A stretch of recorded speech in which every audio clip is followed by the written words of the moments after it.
Welcome to Bonds News, your global window into current affairs.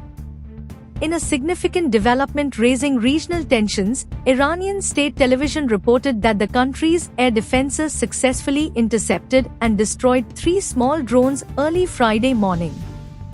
This incident occurred near the central Iranian city of Isfahan, a location housing several key nuclear facilities including the Natanz enrichment plant. The report follows recent warnings from Iranian President Ebrahim Raisi of a severe response to any Israeli attack on Iranian soil. Details surrounding the drones remain unclear. Some Iranian officials, like analyst Siavash Mehandoust, described them as suspicious objects, while others, like Hossein Dalerian, a spokesman for Iran's space program, identified them as mini drones potentially operated by infiltrators from inside Iran. This ambiguity highlights the ongoing investigation and potential internal security concerns within Iran. The incident sent shockwaves through global markets. Worries about potential disruptions to Middle Eastern oil supplies caused a surge in crude oil prices and a significant dip in nation's stock markets.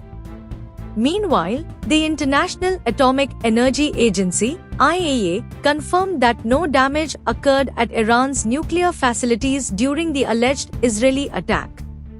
However, tensions remain high as Iran accuses Israel of recent strikes and warns the UN Security Council that Israel's military adventurism could escalate regional conflict. The US Embassy in Jerusalem has also taken precautionary measures, restricting employee travel outside major cities. This incident underscores the heightened tensions between Iran and Israel, raising concerns about a wider regional conflict. While the immediate threat appears contained, the situation remains fluid and could escalate depending on future developments. Thank you for choosing BGN channel. Stay tuned, like and subscribe.